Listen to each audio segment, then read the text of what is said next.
पंचायती सांडों की पूरे ताने बाने में, नस्ल सुधार में अपनी एक अहम भूमिका रही है। हमारे बड़े बुजुर्ग जो थे, हमारी पुरानी पंचायतें जो थी, वो हमेशा, क्योंकि पंचायत जो होती है वो जन प्रतिनिधित्व करती है, जनता का प्रतिनिधित्व जब करती है तो उसके ऊपर जन कल्याण के लिए एक जिम्मेवारी है, क्योंकि पशुपालन भी किसान की आर्थिक स्थिति को बढ़ाता है, सुधारता है। तो उसमें जब अच्छी नस्लें अगर उसके पास आती हैं, तो एक छोटा सा उदाहरण मैं गांव गोद बलावा का ज़रूर देना चाहूँगा। वहाँ पर एक मुर्रा नस्ल का सांड छोटी सी हाइट का था और उसने एक एक जो कटड़ियाँ दी वो तकरीबन 6.25 फुट के आसपास, और एक एक खाड़ की झोटी जो बिकी वो 2.25 लाख, 2.25 लाख, 2.5 लाख इस रेट पर गई। और पूरे गांव के किसानों को एकमात्र उस झोटे ने करोड़पति बना दिया था। और जब उस झोटे ने जीवन अपना पूरा किया, तब पूरे गांव ने मिलकर के एक उसका सामाजिक काज किया था, प्रतिभोज रखा था। तो देख सकते हैं इस तरह का सम्मान हमारे सांडों को, मुर्रा नस्ल के सांड हों चाहे गोवंश के खागड़ हों, उनको दिया जाता है। तो इस तरह की व्यवस्था को पुनर्स्थापित हमारे समाज में पुरजोर के साथ करने की आज आवश्यकता है। सांड के अभाव में अनेकों बार ऐसा देखने को मिलता है कि डुप्लीकेट सीमन या फिर निम्न क्वालिटी का सीमन उसके ऊपर मार्का बदल दिया जाता है, या कई बार बच्चेदानी थोड़ी सी तिरछी हो जाती है। जो आज सुबह ही हमने एक वीडियो कवर की पानीपत के गांव रिसालू से, वहां पर एक किसान ने बताया कि उनके गोवंश को 4 बार सीमन करवाया गया, लेकिन फिर भी वो गर्भवती नहीं हुई। तो डॉक्टर ने कहा कि इसकी जो बच्चेदानी है वो थोड़ी सी टेढ़ी है, तो अगर आप इसको सांड से गर्भधारण करवाएंगे तो 100% ये गर्भधारण करेगी। और हुआ भी ऐसा ही। अब पिछले 4 ब्यात से वो गाय डायरेक्ट सांड से गर्भवती हो रही है। तो ऐसी अनेकों त्रुटियां हैं। और कई बार उम्र ज़्यादा बड़े हो जाने की वजह से भैंस का गर्भाशय काफ़ी अंदर चला जाता है, वहाँ तक एआई वर्कर का, डॉक्टर का हाथ न जाने की वजह से भी कई बार उसको उस उम्र में गर्भाधान में दिक्कत आती है। और कई बार तो पशु का स्वभाव ही ऐसा होता है कि वो एआई को कतई नहीं मानता है, वो सांड से ही गर्भधारण करवाती। तो भाई मैं एक बात और जोड़ना चाहूँगा। बताएं। जैसे जो सीमन से गर्भाधान कराते हैं ना, हाँ, उसमें एक चांस ये भी बढ़ता है कि जो ये होते हैं भैंस पशु जो भी कुछ होता है, उस पर इंफेक्शन का खतरा बना रहता है 24 घंटे, क्योंकि जननांगों में आप उसके हाथ घुसाते हैं और वो जो पंप होता है, हाँ। वो भी एक नाजुक जो पार्ट पे जाके लगेगा। और कोई सीखा हुआ या सीख दड़ या कोई भी अगर डॉक्टर एआई करता है, तो मेरा मानना है, नहीं मैं ये नहीं कहता, ये सिर्फ मैं अपना मानना बता रहा हूँ कि जो ये इंफेक्शन जो बोलते हैं जिसमें सफेदा दिखा देते हैं जो वैसे, वो सिर्फ एआई का कारण मैं बहुत ज्यादा मानता हूँ। क्योंकि नाजुक पार्ट में जब कोई बाहरी चीज जाएगी तो वो उस पर रिफ्लेक्शन तो डाल लेगी, आता है उसका प्रभाव आता तो है। एक ये भी मैं मानता हूँ एआई कराने से बहुत से भैंसे बिल्कुल खराब भी हो जाती हैं, बांझ होती हैं, बच्चा ही नहीं जन्म देती क्योंकि वो खराब हो जाती हैं। तो मैं फिर कहना चाहूँगा, ये देखें, अब इस सांड का आप एक प्राकृतिक जो क्रिया है उसको देखें। अगर भैंस, इन दोनों कटड़ियों को इसने चेक किया, अगर ये हीट में नहीं है तो इसने इन कटड़ियों को छुआ नहीं और अपने सीधा निकल गया उस भैंस की तलाश में जो कि अभी हीट में है। तो ये एक डोर टू डोर, घर घर पर जा कर के और आपको गर्भाधान की प्राकृतिक जो एक सर्विस है वो मुहैया करवाता है। तो ये हमारी व्यवस्थाएं पहले बुजुर्गों के समय होती थी, आज कहीं न कहीं हमने लुप्त कर दी।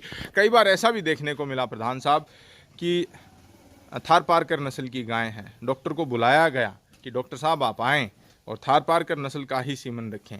तो थारपारकर नस्ल का सीमन भी रखा डॉक्टर ने, और जब बछड़ा पैदा हुआ तो साहिवाल का। तो डॉक्टर साहब से पूछा कि ये कैसे हो गया, तो बोला कि अभी थोड़ा मेरी उम्र ज़्यादा होने की वजह से थोड़ा दिखाई कम देता है, उसकी वजह से तो जो सीमन स्ट्रो उस दिन सेलेक्ट किया थारपारकर की जगह सिलेंडर में से साहिवाल निकाल लिया गया। तो ऐसी भी दिक्कतें आती हैं। तो ये कहीं ना कहीं हमारी नस्लों को एक कदम ऊपर उठाने की बजाय कई बार गर्क में ले जाते हैं। तो हर पंचायत के साथ अगर ऐसी व्यवस्था देखने को मिलती है, आप इस चीज़ को और समझें कि प्रकृति ने गर्भाधान की जो ड्यूटी है वो किसको दी है, सांड को दी है या इंसान को दी है। अब सांड न होने की वजह से हमें अत्यधिक अलर्ट होना पड़ता है कि ये बालवे कैसे हैं, ज़्यादा हीट की वजह से तो थोड़ा सा पानी टाइप नहीं डाल रही है या वाकई में बालवे हैं। बालवे अगर हैं तो उसको 12 घंटे बाद ज्ञापन करवाएंगे, हो सकता है 12 घंटे बाद आपका डॉक्टर ना टाइम पर पहुंच पाए। तो ऐसी तमाम दिक्कतें होती हैं। कई बार हमने ये भी देखा है कि इवन जो टेक्नीशियन हैं, जो सीमन स्ट्रो के अंदर सीमन भरते हैं, उनसे भी गलतियां हुई हैं। साहिवाल का सीमन सोनीपत में एक पशुपालक है, उनकी गाय में रखा गया और साहिवाल का ही वो जो स्ट्रो था उनको रिकॉर्ड रखने के लिए दे भी दिया गया, लेकिन जब बच्चे ने जन्म लिया साहिवाल की गाय के, तो उसमें एचएफ का बछड़ा पैदा हुआ था। तब डॉक्टर ने कहा कि जो लैब टेक्नीशियन होता है, जो सीमन स्ट्रो के अंदर सीमन भरता है, कई बार गलत सीमन स्ट्रो चूज़ कर लेता है। तो ऐसी तमाम दिक्कतें हैं जो खामियाजा भुगतना पड़ता है किसान को। अब जीतू भाई, मैं एक बात इसमें और कहना चाहता हूँ, जो कि विशेषकर सरपंच भाइयों के लिए होगी। हाँ जी। अब मेरे से पहले प्लान में ये भाई बैठे, इनके पिताजी थे। और ठीक है, इनके फादर साहब थे पहले मुनीमपुर के पूर्व सरपंच। तो वो एक अच्छा काट डाले आए थे, जो कि मतलब है भैंसों पे छोड़ने लायक नहीं हुआ था। ठीक है। तो वो मेरे को चार्ज में मिला काटड़ा। तो 6 महीने मैंने भी अपने घर पर रखा, तब वो जाके मतलब भैंसों पे छोड़ने लायक हुआ। वो जंगल में छोड़ दिया गया। अच्छा, वो ठीक ठाक रहा। तो क्या हुआ, उसकी थोड़ी ही मतलब रिजल्ट भी बहुत अच्छे थे, लेकिन 2-3 गांव में एक ही जोटा होने के कारण वो कभी इस गांव में, कभी उस गांव में, कभी उस गांव में, थोड़ा उसका आदत खराब होने की वजह। मैं सिर्फ ये कहना चाहता हूँ कि उसके बाद में एक जोटा मैं भी लाया, फिर मेरे बाद वाले सरपंच भी 2-3 जोटे लाए, चोरी भी होते रहे। लेकिन मैं एक बात कहता हूँ हर पंचायत को, ये मतलब है, मैं एक अपनी तरफ से बोल रहा हूँ कि सरपंचों का एक दायित्व बनता है कि किसान से सीधा जोटे का लिंक किसान से भी है। क्योंकि अच्छी भैंस, अच्छे पशु रखेगा, गांव में अच्छी नस्ल का जोटा होगा तो उसको समय पे सर्विस मिलती है। जोटे के लिए सरपंच को आगे आना पड़ेगा। ठीक है। और उसका आगे आने के लिए मैं ये बोलता हूँ, कुछ और भी भाई, अपने लोकल भाइयों को भी कहता हूँ, कहीं भी खेत कार में जाए तो उसको थोड़ा प्यार से डगा दे, या नहीं उसको जेली लगा देना, ये लगा देना, ये भी ठीक बात नहीं। और सरपंचों का कर्तव्य है कि एक जोटा अच्छा छोड़ के उस पे एक चौकीदार बिठा सकता है, जो कि कोई प्रॉब्लम नहीं है। वो पंचायत के फंड में इतना पैसा होता है। मान लो 8-7 हज़ार रुपये का एक जो बंदा है वो उसकी देखरेख करने के लिए रख दिया जाए। और ऐसी व्यवस्था भी हो सकती है शायद कि 500 गज का कोई प्लॉट हो या कहीं पर 4 दीवारी करके, और ये सुनिश्चित कर लें कि शाम को झोटा चाहे कहीं भी रहे पूरे दिन, शाम को वो अपने बाड़े में वापिस आ जाए। या उसको 2-3 गुड़ की डली अगर रोज शाम को दे दिया जाए तो उसके प्रलोभन में भी थी। जीतू भाई, ऐसी व्यवस्थाएं थी आज से 15 साल पहले। जो जिनको हमारे ये कहते हैं ना अनपढ़ बुजुर्ग, लेकिन वो अनपढ़ बुजुर्ग नहीं थे। अनपढ़ हम मानते, जो ज्यादा लगे, जो हम पढ़े लिखे नहीं, हम कहाँ पढ़े लिखे, पढ़ा लिखे से कढ़ा लिखा भी मानता हूँ। आज से 15-20 साल हमारे ये जो बुजुर्ग होते थे, उनकी ये परंपराएं होती थी। वो क्या करते थे, बाल्टी लेके गांव में घर घर अनाज इकट्ठा करते थे, जोटे और बैल के लिए, खागड़ के लिए। हाँ जी। और उसको दाना चराने के लिए 1-2 बंदे, जो कभी उस टाइम पे पैसे भी नहीं लिया करते। हाँ जी। उस टाइम पे वे बंदों की ड्यूटी लगा दिया करते कि भाई ये 2 भाई है, शाम को जोटे को और खागड़ को ढूंढ के लाएंगे और उसको दाना चारा सब व्यवस्थित कर देंगे। तो पहले ये प्रावधान था। जबकि अब अगली ये चकाचौंध की हमारी ये जो पीढ़ी आ गई, ये उस बातों को भूल रहे हैं। कहीं न कहीं ये घाटे में भी जाएंगी, क्योंकि इसलिए जाएंगी कि ये जो अच्छी नस्लें ये नहीं रख पाएंगे, जोटे नहीं होंगे। तो एआई भी आज मैं ये बताता हूँ कि भाई ईमानदारी का जमाना नहीं, एआई भी नकली है। मैं आपसे एक छोटा सवाल पूछना चाहूंगा, जब एआई नहीं आई थी तो क्या अच्छी नस्लें नहीं थी? बहुत बेहतर नस्लें हुआ करती थी जब एआई नहीं हुई थी।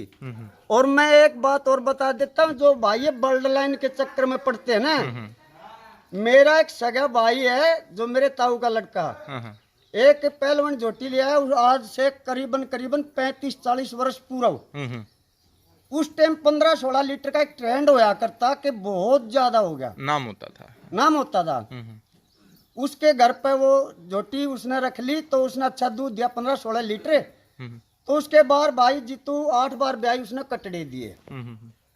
बंदे ने कटड़ी की उसमें इंतजार में 8 कटड़े हो गए, फिर लगातार 8-9 कटड़ियां उसने दी, लेकिन एक भी अपनी माँ पे कटड़ियां नहीं गई। तो जो एआई इस चक्कर में कराते हैं कि 25-25 लीटर वालियों का हम एआई कराकर 25 लीटर दूध ले लेंगे, वो निराधार है, उसका कोई आधार ही नहीं है। क्योंकि जब एक भैंस जो दूध 15-16 लीटर दे रही है, फिर उसकी कटड़ियां क्यों नहीं 15-16 लीटर पे पहुंच पाई, उसका क्या कारण है? यही तो कारण है। इसमें डोमिनेंट जीन जो होता है उसके ऊपर भी निर्भर करता है, सांड का जीन डोमिनेंट है या गाय का जीन डोमिनेंट है। देसी भाषा में कई बार हमें कहने को मिलता है, सुनने को मिलता है, ग्रामीण क्षेत्रों में महिलाएं बताते हैं, किसान बताते हैं कि ये जो भैंस है, चाहे इस पर किसी भी प्रकार का झोटा यूज़ कर लें, ये बच्चा अपने ऊपर लेकर के जाती है।